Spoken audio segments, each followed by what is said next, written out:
নমস্কার।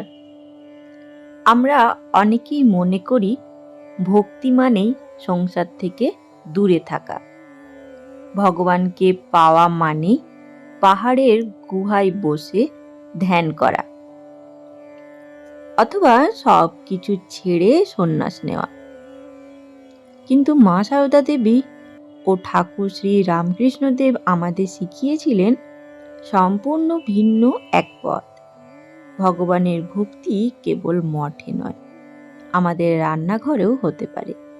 শুধু ধ্যানে নয়, দৈনন্দিন জীবনের প্রতিটি কাজে হতে পারে।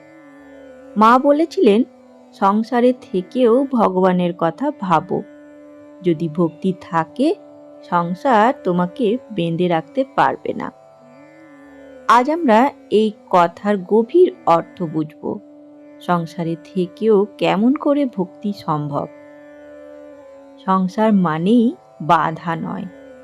ঠাকুর শ্রী শ্রী রামকৃষ্ণদেব বলতেন, সংসারে থেকেও মন যদি ভগবানের দিকে থাকে, তবে মুক্তি এখানেই। তিনি উদাহরণ দিতেন, মাছ জলে থাকে, কিন্তু তার গায়ে জল লাগে না। ঠিক তেমনি সংসারের থেকেও মন যদি ঠাকুরের সেবায় থাকে, তবে সংসার তোমাকে স্পর্শ করতে পারবে না।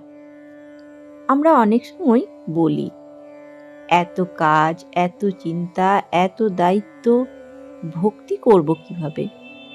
কিন্তু ভক্তি মানে সময় বের করা নয়। ভক্তি মানে মনকে ফেরানো। ঠাকুর বলেছিলেন, মনটা যদি ভগবানের দিকে থাকে, তবে সংসারের কাজ করেও তুমি মুক্ত। আর যদি মন সংসারে লিপ্ত থাকে, তবে গুহায় গেলেও তুমি বাঁধা। অর্থাৎ ভক্তির স্থান মনে, বাইরের পৃথিবীতে নয়। যতক্ষণ আমরা মনে করি আমি আছি, আমি চালাচ্ছি, ততক্ষণ আমরা জড়বদ্ধ। কিন্তু যখন মনে ভাব আসে সবই ঠাকুরের কাজ, তখনই মুক্তি। একদিন এক ভক্ত মায়ের কাছে এসে কাঁদতে কাঁদতে বললেন, মা, আমি সংসারী মানুষ, দিনভর রান্না, কাপড়, বাচ্চা সামলানো, কিভাবে ভগবানের নাম নেব? সময়ই পাই না। মা হাসলেন আর বললেন, তুমি যে রান্না করছো সেটাই তো ঠাকুরের ভোগ। যে সন্তানকে খাওয়াচ্ছ সে তো ঠাকুরের সন্তান। যে ঘর ঝাড় দিচ্ছ সেটা তো ঠাকুরের মন্দির। মা বোঝাতে চাইলেন, ভক্তি আলাদা করে করার কিছু নেই। প্রত্যেক কাজকে যদি ঠাকুরের কাজ মনে করা যায়, তবে সেই কাজই সাধনা হয়ে যায়।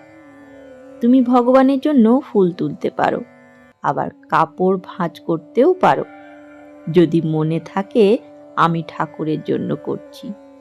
তবে দুটোই ভক্তি। মা বলতেন, ভক্তি মানে শুধু প্রার্থনা নয়, ভক্তি মানে মনকে ভগবানের হাতে সঁপে দেওয়া।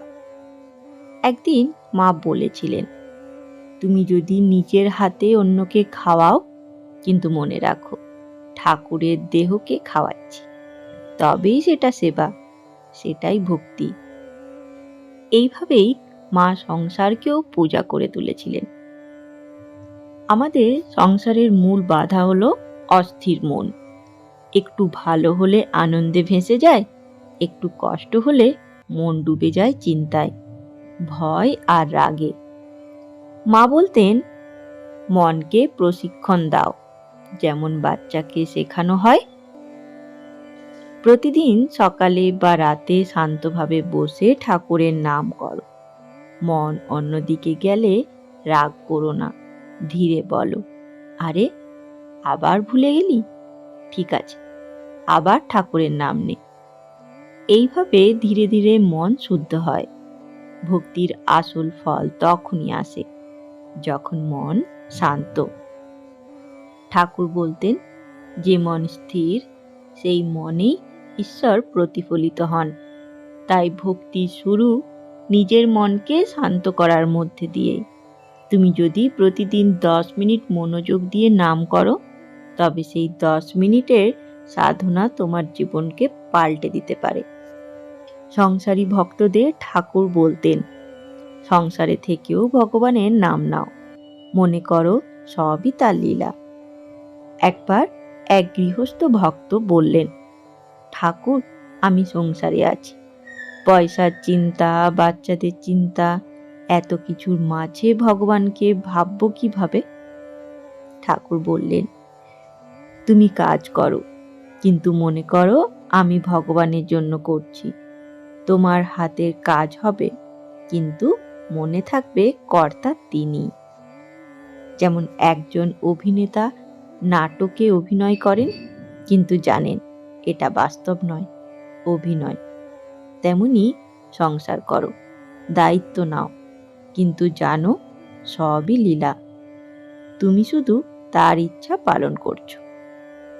ঠাকুর বলতেন, যদি সংসারের থেকেও মন ভগবানের দিকে ফেরাও, তবে সংসার তোমাকে বেঁধে রাখতে পারবে না, বরং মুক্ত করবে।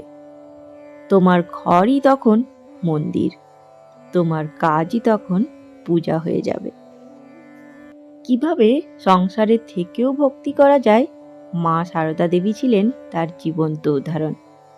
তিনি নিজে কখনো রাজপ্রাসাদে থাকেননি, একটা ছোট্ট ঘরে নিজের হাতে রান্না, পরিষ্কার, কাপড় ধোয়া ও সব করতেন। তবু তিনি ছিলেন সেই অনন্ত শান্তির প্রতীক। একবার কেউ মাকে জিজ্ঞেস করেছিলেন, মা, তুমি এত কাজ করো, তখন ঠাকুরকে ভাবো? মা বললেন, আমি রান্না করি, কিন্তু মনে মনে ভাবি ঠাকুরের জন্য রান্না করছি। আমি কাপড় ধুই, মনে ভাবি ঠাকুরের কাপড় ধুচ্ছি। আমি কারোর সেবা করি, মনে ভাবি ঠাকুরেরই সেবা করছি। এইভাবেই সংসার তার কাছে পূজা হয়ে উঠেছিল। মা নিজে সংসারে থেকেও ছিলেন সংসার থেকে সম্পূর্ণ মুক্ত। তিনি বলতেন, যেখানে ভালোবাসা আছে সেখানেই ভগবান আছেন। তাই তিনি বলতেন, কাউকে ঘৃণা করো না, প্রত্যেকের মধ্যেই ঠাকুরকে দেখো। যার ভেতরে এই দৃষ্টি আছে তার সংসার হয়ে যায় আশ্রম। বন্ধুগণ, আমাদের মনের মধ্যে কখনো কখনো এমন চিন্তা আসেই যে ভক্তি করলে কি হয়, ভক্তির ফলই বা কি? বন্ধুগণ, বাহ্যিক জগৎ বদলায় না, কিন্তু আমাদের দৃষ্টিভঙ্গি বদলায়। আগে যে কষ্টে তুমি কাঁদতে, এখন তা সহ্য করতে পারো। আগে যেখানে অহংকার ছিল, এখন স্নেহ জন্মায়। আগে যেখানে ভয় ছিল, এখন সেখানে শান্তি। মা বলতেন, যেখানে ভগবানের নাম আছে সেখানে অশান্তি থাকতেই পারে না। তুমি যদি প্রতিদিন ভগবানের নাম নাও, ভক্তির আলো তোমার সংসারে ছড়িয়ে পড়বে, তোমার পরিবারেও শান্তি আসবে, তোমার মুখ থেকেও স্নিগ্ধতা ছড়াবে। ভক্তি শুধু তোমাকে নয়, তোমার চারপাশকেও বদলে দেয়।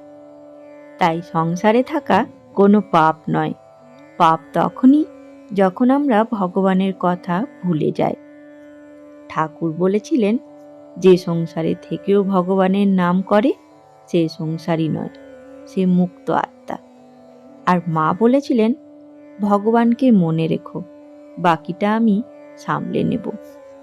তাই আজ থেকে একটা ছোট্ট প্রতিজ্ঞা করি, আমরা সবাই আমাদের সংসারকে মন্দির মনে করব।